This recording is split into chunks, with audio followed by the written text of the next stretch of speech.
Hey guys, Richie here. This is going to be my first video. I built a lot of computers in the past for a lot of friends and families, but I never actually made a video on it. I usually post a lot of videos online of it. What makes this build special than any other build that I've done is the custom case I've got. I'll show you that at the end, but I'm going to give you a quick rundown through the parts that I'm using and a bit of an explanation of why I'm using them. But we'll jump straight into it. First off, i5 4670K. Could have gone with the i7, but at the end of the day, I've had i7s before, and because I do mostly gaming and not too much CAD work, I don't really use the i7 for what it can do. Don't really utilize the hyperthreading, so I thought I'd save myself a couple $100 and go for the i5 instead. Secondly, Corsair Vengeance RAM, 2133 MHz in red, matches the rest of the build. The 2133 MHz is probably completely useless, but at the time that I bought it, it was a couple of dollars more than the 1600 or 1866, so why not? Samsung SSDs, I've run them in the past, they're pretty good. I've had problems before though with them. If you ever go to wipe them, they come up with gibberish on the screen, and they said that it's a VGA problem, and if you plug your display straight into your motherboard, then you don't get gibberish on the screen when you go to wipe them. So I'll take their word for it, and I went with them again. I can't find anything better at the time. Republic of Gamers Maximus 6 Impact. I only chose it because really there's no better ITX board. I mean, you got the EVGA Stinger, but at the end of the day, this has more features. It's not that much more expensive. It looks better. It's running red and black colors, so it matches the rest of the theme of the build. Why not? One thing I'll note, this does have a dedicated sound card, but since I'm using a G35 that's USB, it's practically pointless, but hey, who cares? Next, I have an EVGA GTX 780 dual BIOS. It's probably a bit overkill for playing some online games, but I got a good deal on it. And yeah, I've had a 780 on one of the previous builds. I never had a problem with it, and I really didn't want to spend the extra money to get a 780 Ti because, like I said, online gaming, the graphics aren't that intense, so why not? To make the build look clean, I did get a backplate for it. So I put backplates on cards before, so it's nothing difficult. A few screws, plug it in, big whoop. I got a selection of Bitfinex sleeved extensions, black and red, to match the rest of the build. I mean, you know, you got your 8-pin extension, 24-pin extension, 6-pin, 8-pin internal USB. The only reason I got the internal USB extension is because I'm running the H80i, and on my last build I had the H100i, and they've got that little plug that goes into the block for the Corsair link, and it looks really ugly, so I thought if I have to, you know, run the cable over the motherboard, getting a red extension is going to make it look a little bit better, and it might blend in with the motherboard. Phobia fans. I was going to get the noise blockers because I thought they would look good in white, but when I went to order these are actually quite a lot cheaper. I'd say at least 20-30% cheaper. They're red, black, same fan, a little bit slower, but they're going to look good with the rest of the build. The only problem that I've heard with these is people wish they put LEDs in them to light up the red. I found a way around that and got a Phobia shroud.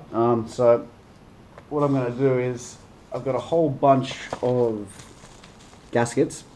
So at the front of the case, I'm going to put a gasket, Phobia shroud, Phobia fan, then another gasket, then the H80, then a gasket, and then another fan. I just thought that maybe adding the gasket, air might not seep out through the side of it, might get a little bit extra airflow. It's not going to change temperatures at all, but you know, if you lose 5-10% of your rated airflow through the gaps in the side, well, it's worth giving it a shot. They're like $1 each, so who cares? The Phobia shroud, the only reason why I picked this is because when it's put together with the fan, the shroud has holes for 5mm LEDs. So what I've done is I have grabbed 2 pairs of XSPC white LEDs. So I'm going to plug these into the shroud, and the shroud's clear perspex. Put the fan behind it. Fan's red, white lighting, might light up, might not, who knows, worth a shot. A couple extra dollars for these. I also have LED strip, RGB LED, so the colors are changeable. Couple that with the Phobia remote control RGB LED color changer, so I can change the colors remotely. Bit of a gimmick, but you know, I don't want to over contrast the red in the case. See, a lot of people build you know, color coordinated components in cases, and say for example they grab like a Gigabyte G1 sniper board, it's green, and then they grab a 780 Ti and it's silver with the green light, and they put in silver RAM, and they put in this and that, and everything's green. And what the big mistake is people have a tendency of buying LED colored fans or LEDs that are the same color as the components, and what that does is it completely washes out all the colors. So if you've, you know, meticulously chosen them specific components to suit a color theme, and then you just run the same color LED over it, it completely washes it out and you can't see anything. So what's the point? So what you want to do is you want to lighten up the case with a white LED, a white color. If you've got all the components, you know, specifically chosen for the color, it'll really bring out the components and really show the color without having this ridiculously big glow of, you know, green or red coming from the case. It'll look like natural light, and you know, everything will be really well highlighted.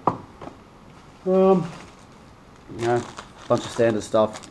Red cable ties, probably won't use them, but if I have to use them and they're visible, I don't want black ones, you know, I want red ones. Another packet, but these just come with double-sided tape little hold downs, you know, so I can stick these in the back of the case and route cable.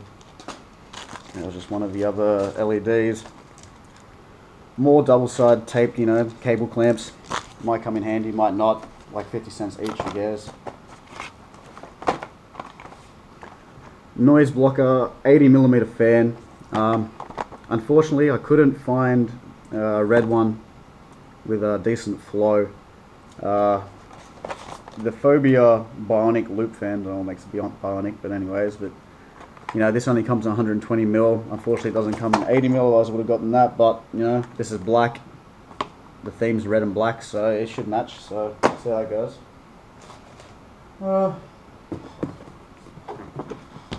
H80i. Doesn't really perform any better than a high-end air cooler, but at the end of the day, it looks cleaner. It's not going to block off the motherboard because I really want to show the components. So, you know, this has got a changeable LED color in the middle, most of you know. We'll see at the time whether I run the block with the red LED or the white LED. 10 to 1, it'll be the white LED, but you know, see how it goes. Silverstone 450 watt SFX PSU. I'm cutting it close. At the end of the day, I've got a impact board, i5, 780, H80i, SSD, RGB LEDs, fans. It's going to be really cutting it.